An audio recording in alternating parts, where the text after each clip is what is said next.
Hi, good morning. Got my morning voice on. It's about 10 octaves deeper than normal. But it's the time that I kind of wake up early and go sit outside and hang out with the birds and the bees, literally. Um, yeah, lots of downloads come in. So um, it's been a while since I've chatted, and the last couple of years, my journey's taken me to quite a few different places, as I'm sure everybody's own personal journey has. We've all had time to be a bit more and think and explore and read and talk. And a big thing for my journey right now is exploring the whole realm of what frequency is and what entrainment is. And we're at a really quite unprecedented time right now where we're breaking down who we are collectively, and we're opening up to other possibilities as the structures crumble, the big corporate structures, and we are interacting with them, kind of investigating where the truths are and where there's been deception. And it's quite extraordinary. It's really a really extraordinary time on a resonant level, and that's something that I wanted to talk about. The last time I signed off, I was going to interview people that work in resonant sciences, Simon and Catalan, and I was going to interview them about what they do, which is they create products that work on a resonant level. And so they do essences and a little box which is an EMF protector, but what they also do is with the EMF protector that plugs into your mains at home, they embed the frequencies of sound, light, and nature into a base. It's a shungite base, which is really interesting to look up, which kind of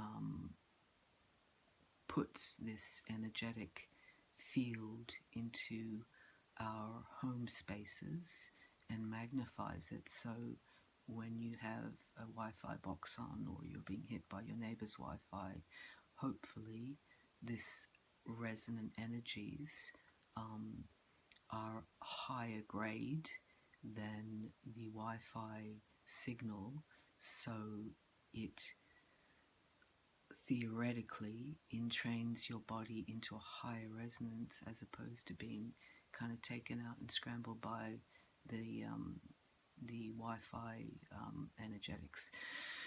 So I ended up working for Simon and Catalan for about 8 months, helping them to sort of identify what their products are and articulate that and build a website and help them kind of develop a commonality of language somewhere between the science and the spirituality or the biodynamics of it.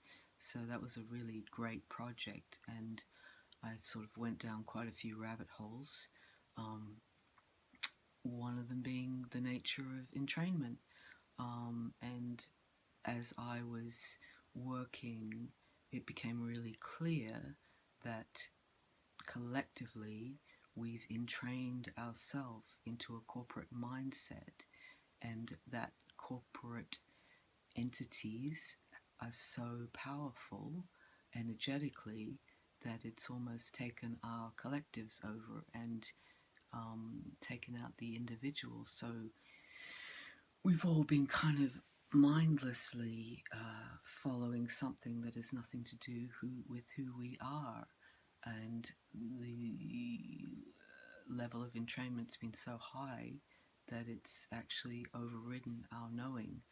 And I can say this quite powerfully um, because in the late 90s I worked for a major corporation in America and was kind of reeled in with the idea that what they were doing was actually altruistic and a bit philanthropical.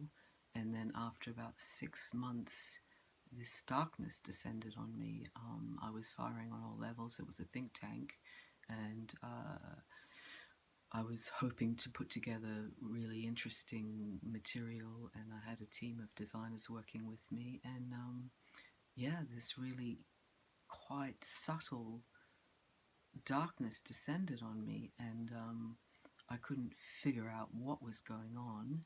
And actually, I went off the deep end because my body was fighting what I'd been told, and I finally quit and left America, which I loved living in. I had lots of friends and I found it really amazing.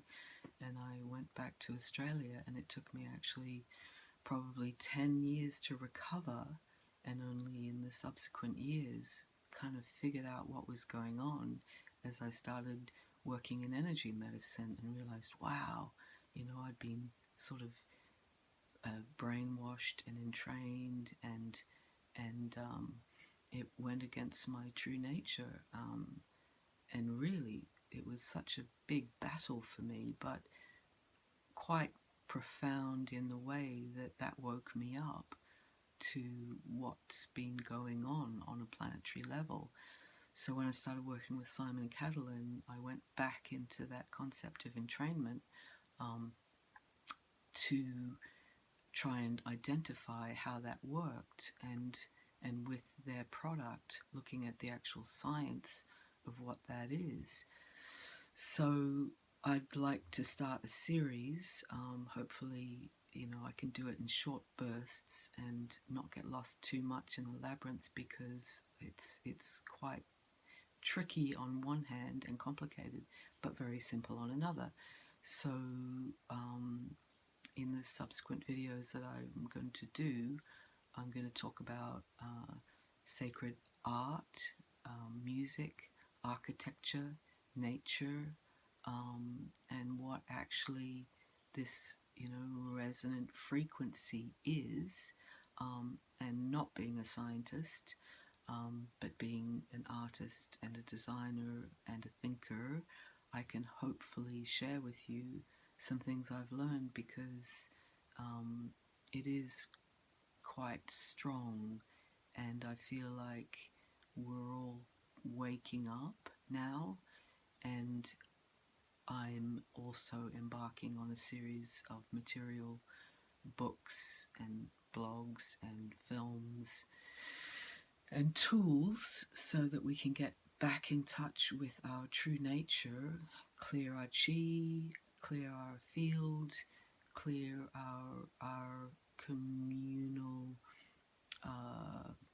or collective energetics. And that means kind of working with our shadow. I've been a therapist for a long time, and really being able to discern the fine line between the dark and the light, because we need to exist and oscillate between the both, not deny either, but somewhere in the middle we find that heart space that is our kind of divinity, and that's where the true electromagnetic resonance of our souls comes forward.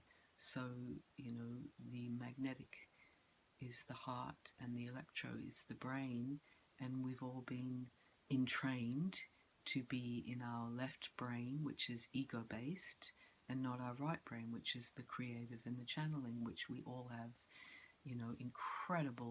incredible self-regulation tactics, but they've been taken over by that egoic brain. So I'll stop now, but this is a journey that I find really exciting, a bit terrifying, but ultimately very healing. So I'll sign off now.